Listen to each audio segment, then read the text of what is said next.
as far as I know, Letchby White never cited Korzybski in print. But the two had a very great interest in the same thing, namely words. Words, of course, are the ultimate symbol. And White wrote an article in 1939 entitled "The Symbol, the Origin and Basis of Human Behavior." And White was clear in his definition of a symbol. That's something in which meaning does not inhere, but is assigned to it arbitrarily by those who use it. Now, White saw the symbol, of course, as the way in which human beings were able to communicate and erect the structure that we know of as the state of civilization. So his view of words was essentially positive, constructive. Korzybski, on the other hand, looked often at the negative side of words, that pointing to the fact that people so often thought of words as things in themselves and didn't realize that they were symbols. And a lot of the mental difficulties that people get themselves into are the result of this failure to see a symbol for what it is. If you look in the back in the index of Science and Sanity, you will not find the word evolution. But you will find the word or the term time binding. And in fact, here's what Korzybski had to say, how he defined it. He said, human beings differ from animals in the fact that each generation can start where the former generation left off. Now, translating this into anthropological terminology, time binding is what? Is accumulation. And anthropologists are tired of repeating culture is cumulative. And accumulation is simply the addition of the new along with the retention of the old.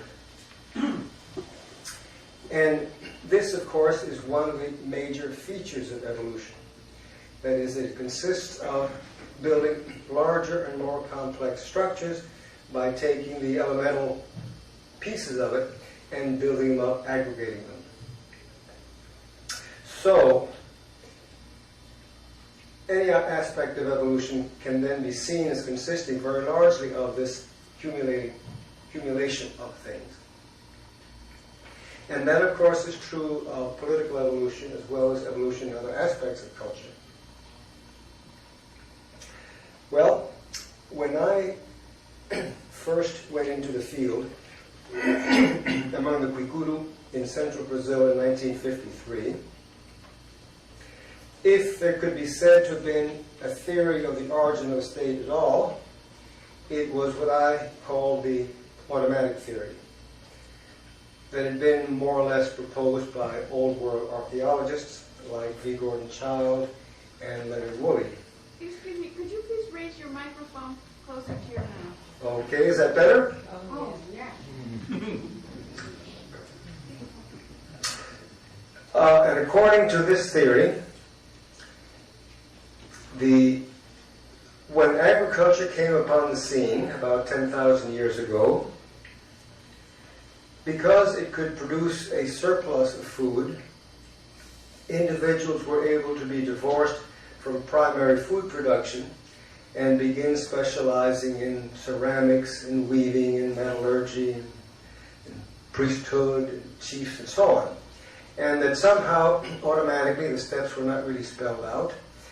This gave rise to the state. Well, the group that I worked with in Brazil, the Kwikuru, practiced slash and burn agriculture with manioc as its staple crop. And Kwikuru agriculture was more productive per unit of land or per unit of labor than the agriculture of the Inca. And whereas the Kwikuru were a simple village of about 145 people, completely autonomous politically, the Inca comprised this vast empire, some 10 million people over a very large area, with very complex culture. and with a system of agriculture that was less productive than that of the Kukuru. So obviously, the automatic theory was wrong, or at least incomplete. Sure, agriculture was necessary for state to come on the scene, and until we had agriculture, it was impossible to expect a state to arise. But something more than that had to be involved. What was it? Well, one of the ingredients that I thought was at the base of the formation of states, out of beginning with simple autonomous units, autonomous villages, was warfare. In those days, anthropologists tended to look askance at warfare as playing any constructive role. It was all, after all, a nasty, unpalatable thing. And for instance, in those days, it was thought that the Maya had developed completely without warfare. And you frequently find statements about the peaceful Maya. This, of course, has since been disproved, first by the discovery of the Bonaparte murals in southern Mexico, but since then by a lot more epigraphic and other evidence of warfare. So warfare was involved, but warfare was prevalent in Amazonia. It was also prevalent in Peru. Now, what was the difference between the two areas? Was it something environmental?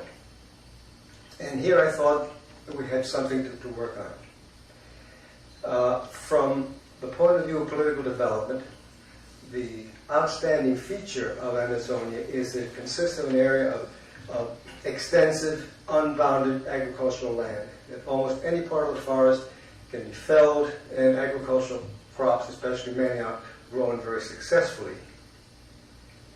Now, that meant that when there was warfare between adjacent villages, the defeated villages need not stay in place and be subjugated by the victor, but it could flee to a safer location and start a village there just about as well as before.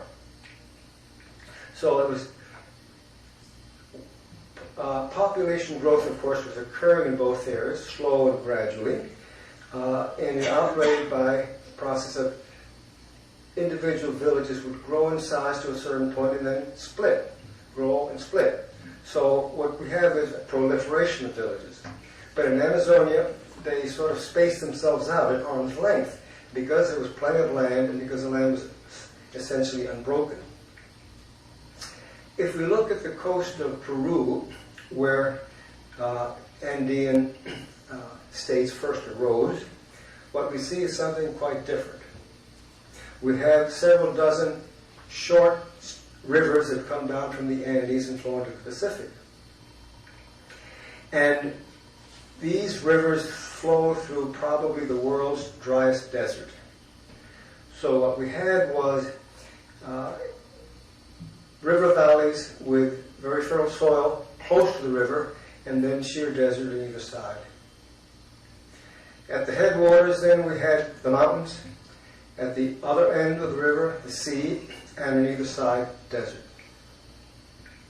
Now, the villages, the agricultural villages that occurred there, that existed there autonomously from an early period, engaged in warfare, just as Amazonian villages did, but the results were strikingly different.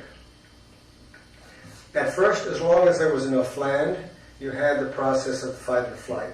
But it wasn't long before these villages found themselves with no more room to expand in. And so defeated villages had to stay put and be subjugated by the victorious one. This meant that for the first time, we get the creation of multi-village chieftains, the first supra-village formal political organization ever to occur in the world. Human culture goes back to perhaps 2 million years, and yet it wasn't until some maybe 5,000 BC that we get, for the first time, multi-village aggregates. Well, so then we get in these various valleys along the coast of Peru, first small chiefdoms emerging. They continue to grow. Population pressure on the land continues. But then the contention is no longer between autonomous villages, but between chieftains. And as the process is prolonged, we get the stronger chieftains defeating the weaker ones until eventually we get a valley-wide kingdom. Not in every valley, but some were larger than others, and some of them evolved further than others. But basically, small states were able to emerge when these chieftains had conquered each other in each valley. So the essential feature then was that these valleys were circumscribed environmentally. Now, comparing Amazonia and Peru, then we had these very sharp environmental differences that seemed to make the difference between having just simple autonomous villages in Amazonia and chieftains or states along the coast of Peru. Okay, when you have a theory, the first thing you want to do is to test it against other cases than the ones that you based it on. So I looked further north, looking at Mexico, the Valley of Mexico, where we know the state emerged, with Teotihuacan as its capital. And sure enough, the Valley of Mexico is a nicely circumscribed area, a large sort of bowl with mountains all around it. If we look at Oaxaca, southern Mexico, we have the same thing, a very narrowly, sharply circumscribed valley where a state also emerged. Okay, so far so good. What about other parts of the world? Let's look at the old world. There was the Valley of the Nile, again, nicely circumscribed, sharp desert either side of the Nile. Tigris Euphrates, much the same thing. The Indus Valley in northwest India, likewise, a river with desert on both sides. The Yellow River in China seemed at first to be an exception. But as I learned more about it later, I realized, no, here too we had circumscription, environmental circumscription. The Chinese state first arose in that area around the inverted T, where the Wei River flows eastward into the bend, the big bend of the Yellow River. Now, some of you who are Chinese scholars may say, well, the famous Shang civilization was located at the lower end of the Yellow River. And that's true, because the factors that are most conducive to the rise of the state initially aren't necessarily those that are best suited to its fluorescence. But the Chinese state emerged in that T of the Wei and the Yellow River, and then later on it flourished in the lower part of the Yellow River. All right, let's go a little bit farther afield to Polynesia. There's nothing more sharply circumscribed than an island. And we find, for example, in Tahiti and Hawaii, states, or something very close to states, had emerged. So the circumscription theory seemed to answer the call pretty well for explaining how states arose. But one always is looking for exceptions to rules, because the exceptions will perhaps suggest modifications, which will then cast a wider net and explain more cases. Going back to the New World, when you look at the Maya or the Olmec in Guatemala, southern Mexico, here were cases where, among the Maya, certainly states, even though relatively small, emerged. Among the Olmec, even the specialists themselves aren't sure whether they were big chieftains or small states. Anyway, they were both areas where political development had proceeded quite far. Yet there were areas that did not have environmental circumscription. Well, can we make some modification of the theory to encompass these cases? What do we have to add to the environmental circumscription theory to make it work here? And I think two factors would do the trick. One was resource concentration, and the other one, social circumscription. Resource concentration is the feature that food resources, especially food resources, are available in an area in much greater quantities than surrounding regions. So they attract population to these areas and help build up population density. And to give you good examples of this, let's take the Amazon River in South America and the Mississippi in North America. The Amazon particularly. The river is blessed with an abundance of many kinds of fish, an overabundance of fish. It also has turtles, manatees, so it was a region that drew populations to its banks even before there was agriculture in Amazonia. Now, when agriculture came upon the scene, then it became a doubly advantageous habitat, because in addition to all the riverine food resources, you had what Brazilians call várzea. This is the land on either side of the Amazon River that floods annually and deposits a layer of silt which replenishes the fertility of the soil year after year. So that not only does it yield a lot initially, but you don't have to fallow it, since you can, the natural increase in the soil fertility year after year makes it possible not to have to fallow it. And it was the result of this combination of factors that led populations there initially before agriculture, increased their size and density once agriculture came in, and led to the rise of significant chiefdoms all along a good part of the upper and middle and lower Amazon. So that here, in this case, first environmental circumscription, resource concentration, and then once you've got people coming in there, when enough individuals gather and settle an area so that population becomes large and dense, then you get social circumscription. Defeated villages when warfare occurs cannot readily move elsewhere because they're surrounded by other villages on all sides. Now, a good analogy one can use here is that of boiling water. You can boil water in an open pot, but it boils much faster in a pressure cooker. In the one case, you have nothing really contains it. In the other, the water is completely contained, bounded, circumscribed by a pot, by a container, a vessel. And this is at work here too, because those areas, if you look at where in the world states arose first, it is in areas of circumscribed agricultural land. Places where it arose later, such as among the Maya, Guatemala, and southern Mexico, the Olmec, southern Mexico, West Africa, and so on, Europe, they arose, but they arose later. Because where social circumscription was at work, and not environmental circumscription, it just simply took longer.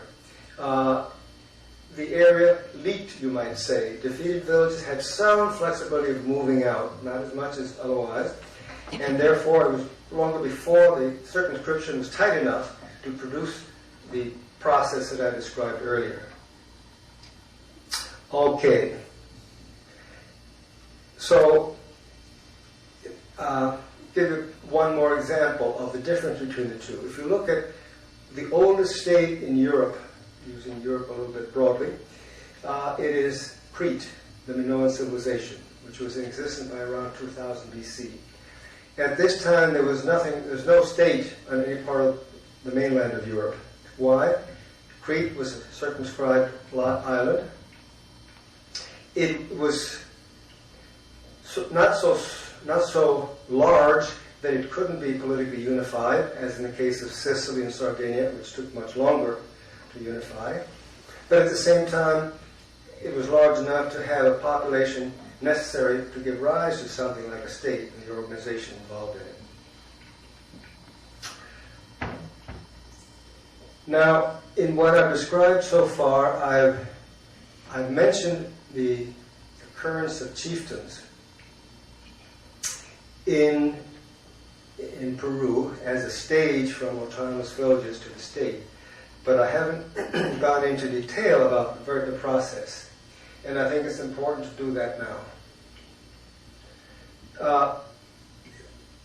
At the bottom of the sequence, we have what are generally called simple chieftains. For example, Futuna in Polynesia, where there were only 10 villages on the island. It became politically unified into a chieftain being defined as a political unit in which there's a paramount chief that has permanent control of all the villages under him.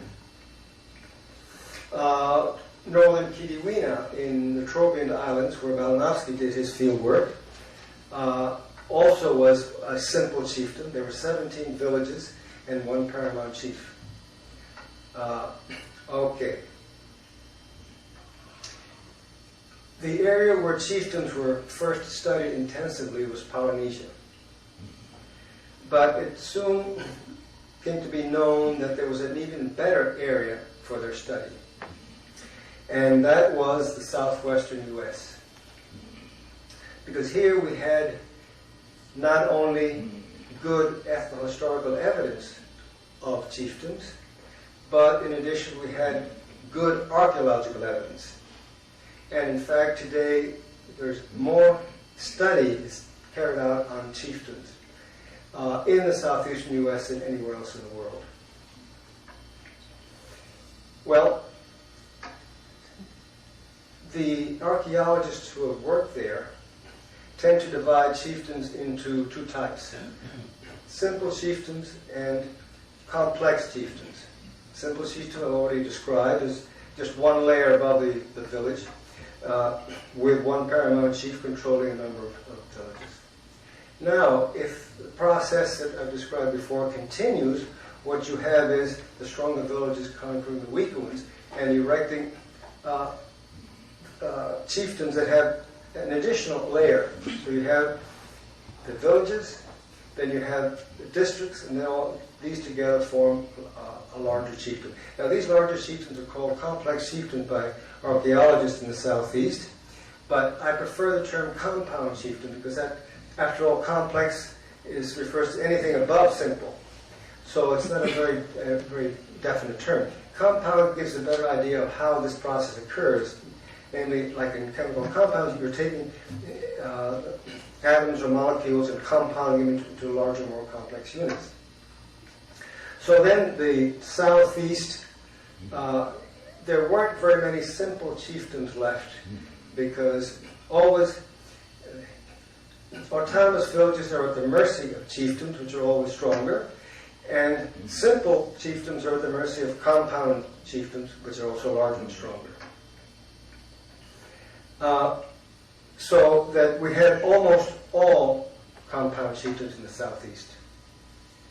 However, there's a problem with compound chieftains.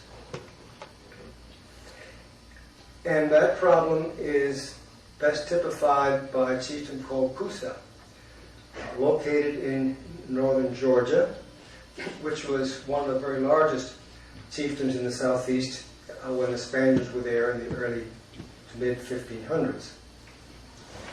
De Soto had visited the town of Kusa, the capital of this chieftain, around 1542, and then again in 1560 a Spanish commander named Juan Pardo again visited Kusa.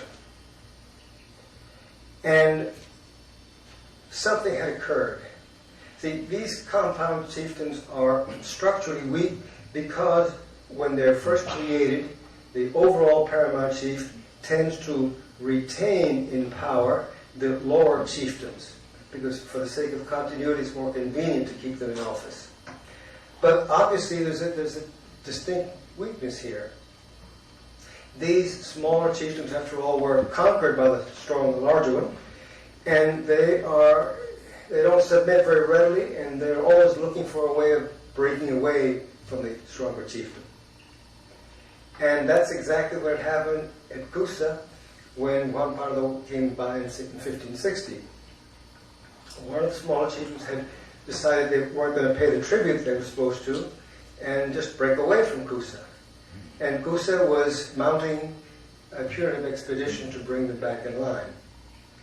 And Kusa asked the Spaniards whether they would like to help him do so, and they were very happy to oblige. But anyway, that points out very neatly what the structural weakness is. Now, how is this corrected? We look now at the chieftain of Powhatan in Tidewater, Virginia, which was a little later, perhaps best known to you because of John Smith and Pocahontas. Well, Powhatan was a rather extensive chieftain. It consisted of 163 villages. It was not a very old chieftain, though. It had been begun by Powhatan's father. And Powhatan's father, when chieftains arise, the paramount chief always assumes a great deal of power and begins to accumulate all the good things in life, among which, of course, are women. So Powhatan's father had quite a number of wives, which meant he had quite a number of children, Powhatan among them.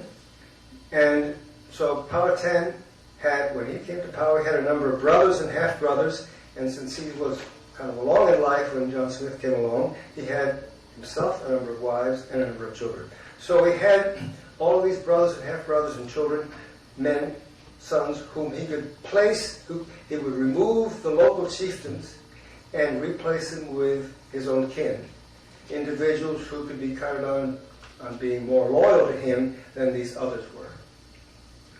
And what this did was to consolidate the structure of the chieftain. And for that reason, I've introduced the term consolidated chieftain as a stage above the compound chieftain. Well, the process from here on, that is, from how you go from a consolidated chieftain, let's say, to a state, is one that I won't really go into. It's what happens initially. These larger chieftains have a number of specialists, but there's not really such a thing as a bureaucracy. These specialists, though, can become quite numerous. For instance, a number of the African kingdoms took pride in the number of different kinds of specialists they had. For example, the king of Baganda there was a keeper of the royal umbilical cord. And there were lots of other, what may seem to us as trivial officials, but nevertheless people removed from primary food production, differentiated from the rest of the population, and carrying out some function. Then, as kingdoms begin to evolve, they become more institutional. Instead of having individual specialists, you have institutions developing. Ancient Egypt, for instance, had Ministry of Agriculture, Ministry of War, Ministry of Commerce, and so on.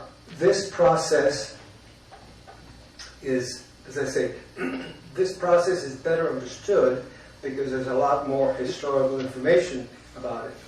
So it's not something that I'm going to discuss here. My job is only to kind of bring the state into existence, and then from there on it's someone else's responsibility. Let me say one more thing. I estimate that around 1500 BC, the largest number of autonomous political units that there have ever been in the world at any one time, I think existed around that time. And there were in the neighborhood probably of 500,000. Of course, most of them consisted of autonomous villages. After that time, although autonomous villages kept increasing in number for a while because of, again, growing and splitting within each village, still the process by which they were being engulfed by large political units was taking place at a faster rate. So that over the years, from 1500 BC to the present, we've seen the process taking place almost irrevocably. The number of political units in the world has decreased and their size is increased. So that from 500,000 in 1500 BC, we now are down to 193. Now the question arises, what does this indicate? Well, it's a very decided trend. And what's the ultimate end of this trend? Well, it would be the political unification of the world. How is this to come about, if it is? Will it be by the same process that's led to the increase in the size of political units in the past, by the defeat and conquest of other smaller, weaker states? Or will it come about by some new process in which autonomous political units voluntarily give up their sovereignty in some higher interest? That's a subject for the future, and therefore not something I'm going to go into here. Let me just say, if you're interested in the future, come around tomorrow and you'll hear the future explored. Thank you.